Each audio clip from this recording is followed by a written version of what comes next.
హిందూ ధర్మంలో చెప్పింది కదా. ఆ ప్రకారము ఈ సంవత్సరం నేను 45 సంవత్సరాలు అక్కడక్కడ చెప్పుకుంటూ వచ్చిన. ఇక లాస్ట్ ఉన్నది పోయిన సంవత్సరం ఉడగంలో కూడా చెప్పినాము. మన అద్భుతమైన కార్యక్రమం జరిగింది. లాస్ట్ ఇక్కడ తోడ మంది ఉన్నారు, వీరశైవులు, లింగాయతులు, వాళ్ళకింత చెప్పాలా. బ్యాక్ ఏరియా లాస్ట్ పడ్డరు. లాస్ట్ అంటే ఇక ఇక్కడ ఇది మెదక్ డిస్ట్రిక్ట్, ఇది కామారెడ్డి డిస్ట్రిక్ట్ కదా. అంతమంది మత ಹೋಗಿಲ್ಲ. అప్పుడు సగం సగం ఉండే గిడికెళ్ళి ముంగట ఉంటుందని ఈ ఎంపలికి వెళ్ళి అదే ఈ భక్తి భయం ఇక్కడ తక్కువ భజనలు అంత తక్కువ, భజన చేసుడు కూడా తక్కువనే. ప్రతి సంవత్సరం మంచిది పలకాలి, నోరుతో ఏం చేయాలి, మంచిది పలకాలి, మంచిది చూడాలి. మంచి చూడాలంటే దేవుని గుడికి రావాలి. మంచి చూడాలి, గుడికి వచ్చి దేవుని చూడాలి, దేవుని పూజ చేయాలి, పత్రి చూడాలి, పువ్వులు చూడాలి, నీళ్ళు పోయాలి, దండం వేయాలి, పూలదండ వేయాలి, ఆరతి చేయాలి. మా దేవుడు ఎంత మంచి ఉన్నాడు, స్తుతి చేయాలి, స్తుతి ప్రార్థన చేయాలి, అతనికి సంతోషపడతాడు. అది భక్తి. దానికి ఏమంటారు భక్తి.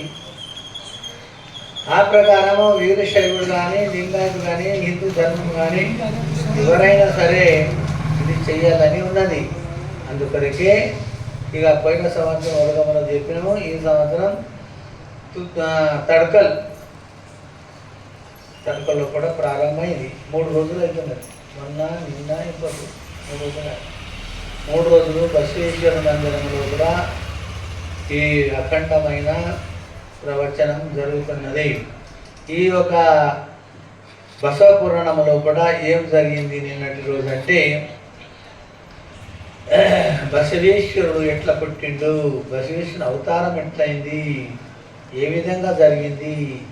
ముందు నందీశ్వరుడికే బసవేశ్వరుడు అంటాం మనం. ఏమైనా మంది తెలవక నందీశ్వరుడికే బసవేశ్వరుడు అంటాం. నందీశ్వరుడు వేరే, బసవేశ్వరుడు వేరే.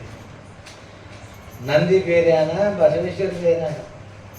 నంది పరమాత్మను ముందు కొంత, శివుని ముందు కొంత నంది, అతనికి నందీశ్వరుడు అంటారు. నందికి మరియు శివునికి తేడా లేదు. నేనే నువ్వు, నీవే నేను అని వరం ఇచ్చిండు అతనికి.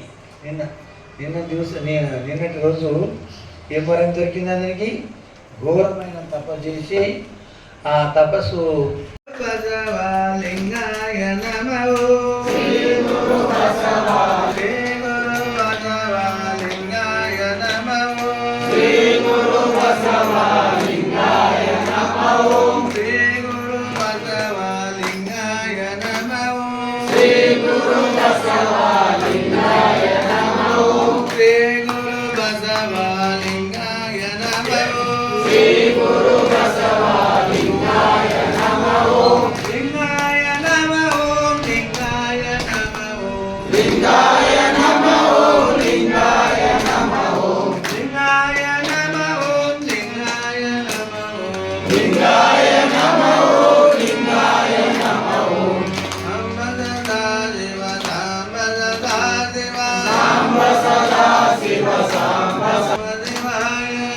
Namo Shivaya.